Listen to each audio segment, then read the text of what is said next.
Hajde kujto.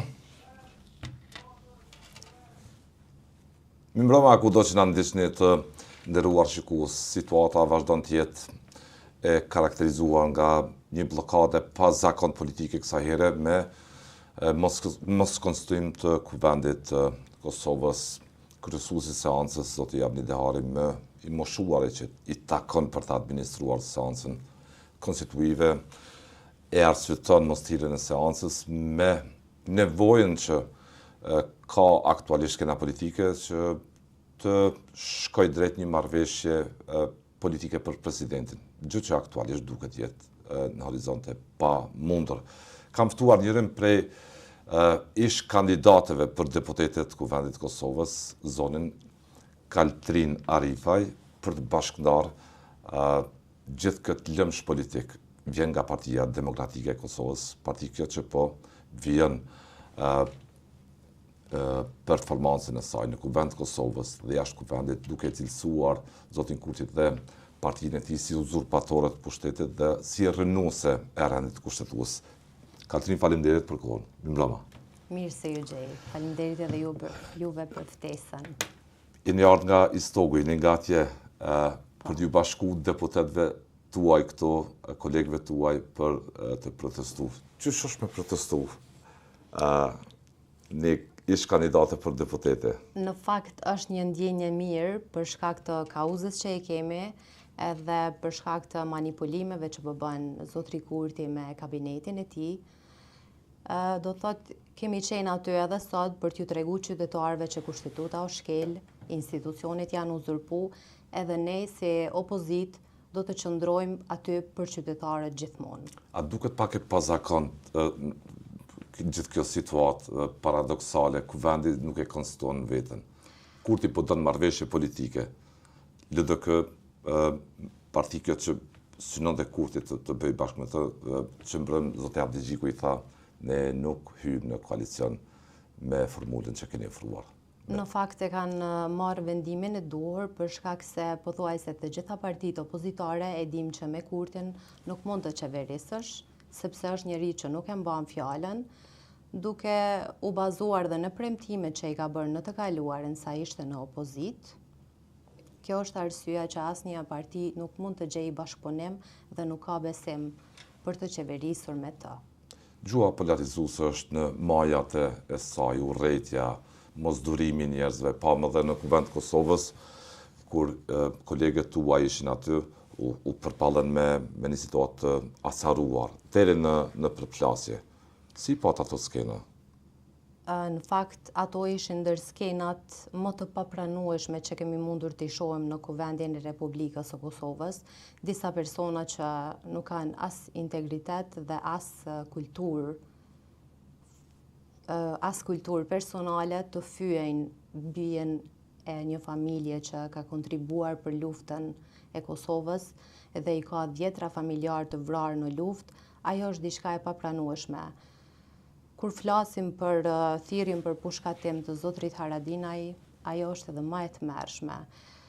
Dhe kjo tregon që individët të cilët e përkrajnë vetëvendosjen janë shumica pothuajse të tillë.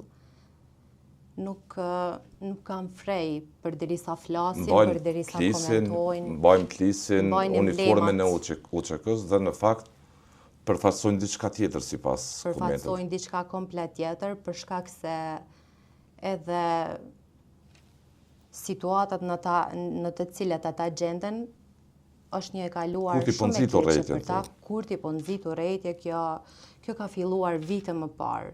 Por gabimi jonë si opozitë ka qenë që me kohë nuk kemi arritur ta parandalojmë këtë, sepse kemi menduar që dikur kjo gjuhë e urrëties do të ndalet, këto linçime do të ndalen. Por në fakt po shkojnë duke u shtuar akoma më shumë dhe kjo është shumë shqetësuese për demokracinë, e në veçanti për politikanët që përballen me fyrje, me linçime, e në veçanti ne si femra në politikë. Kur i pat ato skena në Kuvend, përballen e zonës Ganimete Musliu, të deputeteve, kolegëve tuaja të partisë, cili ishte përjetimi? Në fakt ishte diçka që ne duhej ta presim. U acaruat ju, u shkaktoi shkundje, nervoz? Po, absolutisht që po, por reagimet e tyre ishin me vend, sepse në sallë gjindej një ministre e cila ka deponuar edhe dëshmi në Hag për krerët tanë dhe thot e mban një ndër pozitat më të rëndësishme të ministrive në Kosovë. Po. Kjo është e papranueshme. Nuk e di se si arrin të marrë një numër të konsiderueshëm të votave një zonjë e cila mund të themi shkurt e shqip që është edhe anti-shqiptare. Duket pak ekstreme kjo? Në fakt nuk duket, përderisa janë intervistat e saj në vitet e kaluara, ku flet haptas për çlirimtarët. Po t'ishe në kuvend, çfarë do të bëje? Po t'isha në kuvend, do të veproja njëjtë, sikur ti me Kadriaj, sikur Ganimeti Musliu. Pa u trembur fare, thuhet. Pa u trembur fare, për shkak se... Të kanë shkaktuar të kanë lefosur gjithë këto vite të qeverisjeve të vendosja? Më kam lefosur shumë dhe kjo është arsyeja që unë vazhdimisht bëj postime kundër qeverisë së Kurtit, edhe nuk ndalem pavarësisht kërcënimeve që i marr, pavarësisht gjuhës linquese dhe fyerjeve të vazhdueshme. Është diçka që nuk më ndal. Asnjëherë. Asnjëherë. Dhe po t'ishe në kuvend, çfarë do t'i thoje zonës Donika Gërvalla, zonës Albolena Haxhiu, zot Adnan Rustemi ose deputetëve tjerë, që erdhen aty teksa ishin edhe mërgjimtarë që sipas kritikëve u përdorën si kontingent, si municion i shprazjes në lefit të Unë antipës. mendoj që ata mërgjimtarë kanë qenë të koordinuar që të veprojnë ashtu, sepse kjo ngjason edhe me gjuhën e vetëvendosjes që e ka pas edhe në të kaluarën, por edhe sot. Ti thua Sala Jasharit ashtu Është edhe papranueshme. bën ta thithnin të Kosovës është një bit dëshmorit, familje që ka kontribuar shumë. Kjo është e papranueshme. Ose Ramosh Haradinajt. Ajo e ka kalu me shumë lehtësi, unë e kisha reaguar më Çfarë do të bëjte në vend ndryshe. të zonës Sala Jashari? Çfarë do të thoje kujdo që ju drejtohet me një gjuhë të tillë?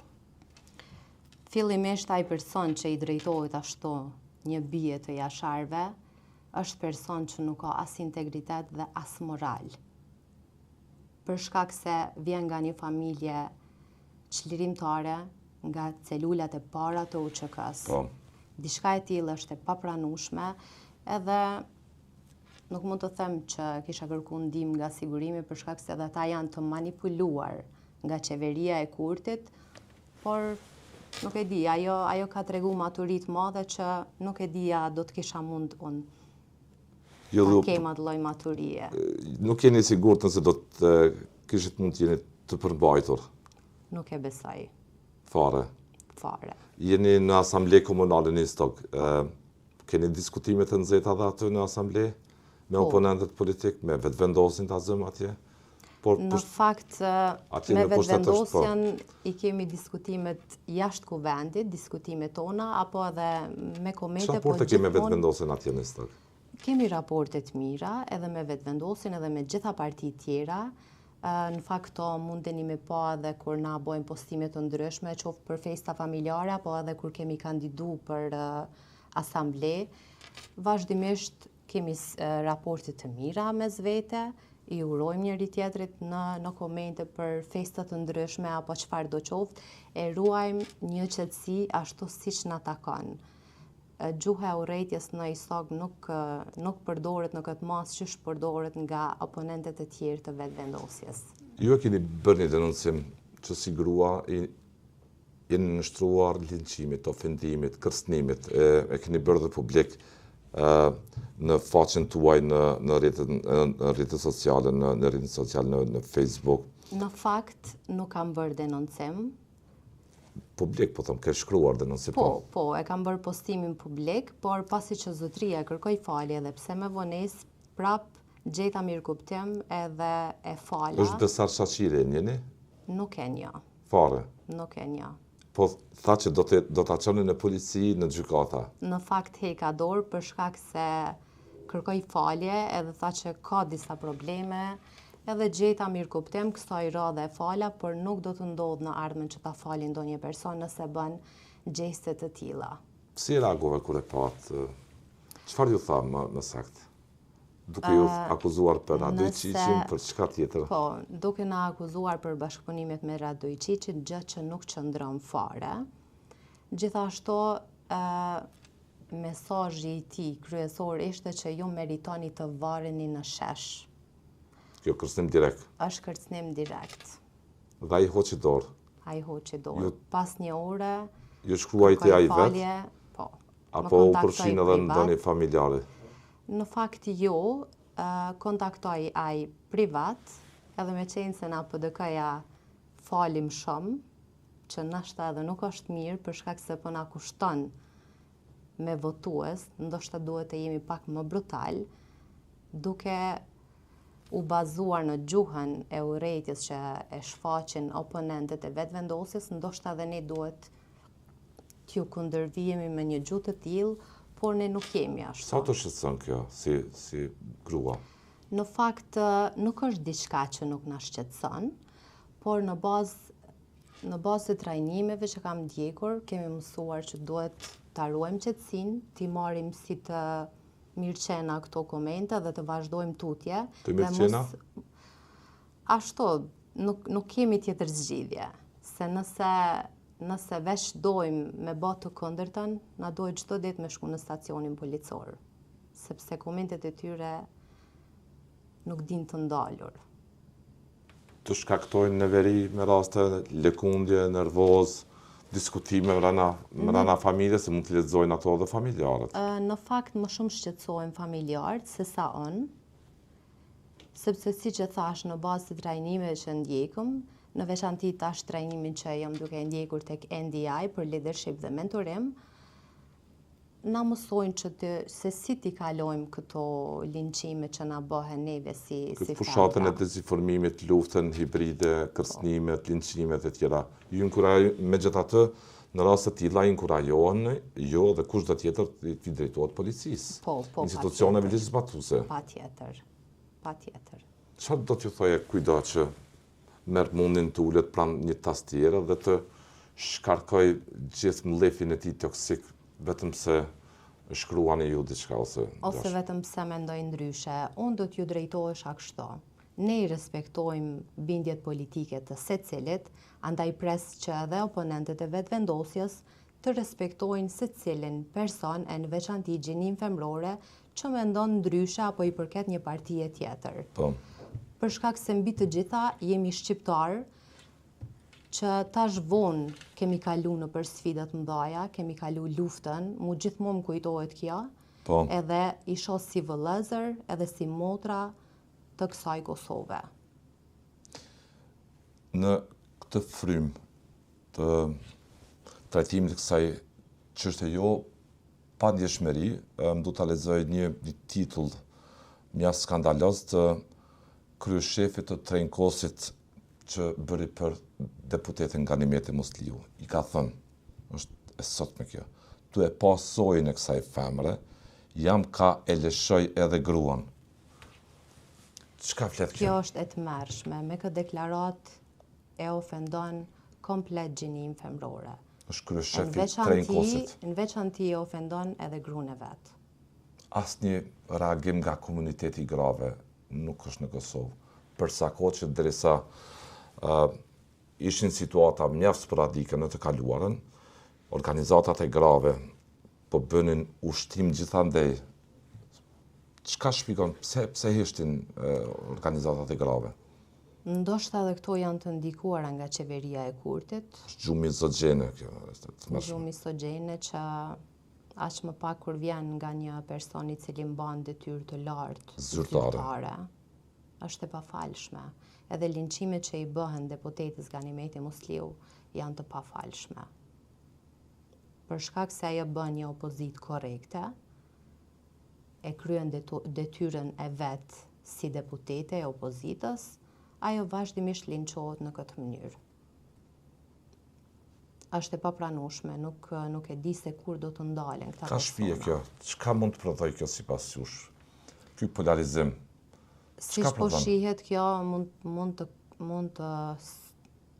të arrijë deri te lufta civile, të cilën me shumë gjasa po e don qeveria e Kurtit. Nuk e di se ku e ka qëllimin, por Kjo na shpije vetëm të një luftë civile, e cila përpaksa nuk ndodhe edhe në kuvendin e Kosovës 2 ditë më parë. I druheni kësaj situate, që atje mund ta ketë sakun? I druhemi për këtë arsye dhe kemi marrë iniciative të tilla si PDK, që të gjendemi para kuvendit, t'ju tregojmë qytetarëve që institucionet shtetërore janë uzurpuar, pa asnjë të drejtë ata deputet ushtrojnë detyra të kryeministrit, të ministrave, si dhe të presidentes. Po e mbajnë peng shtetin, thu? Po e mbajnë peng shtetin, patjetër që po. Dhe e shkelin kushtetutën, sikur ajo të mos ishte akti më i lartë juridik i këtij shteti. A gajloheni me të vërtet për shkeljen e rendit kushtetues, zoni Arifaj? A gajloheni, a keni një mend shqetësimin? Patjetër që po, se diçka e tillë nuk ka ndodhur asnjëherë në Kosovën e pas luftës. As atëherë kur liderët tanë nuk kishin njohuri të duhura në fillimet e politikbërjes së tyre. Por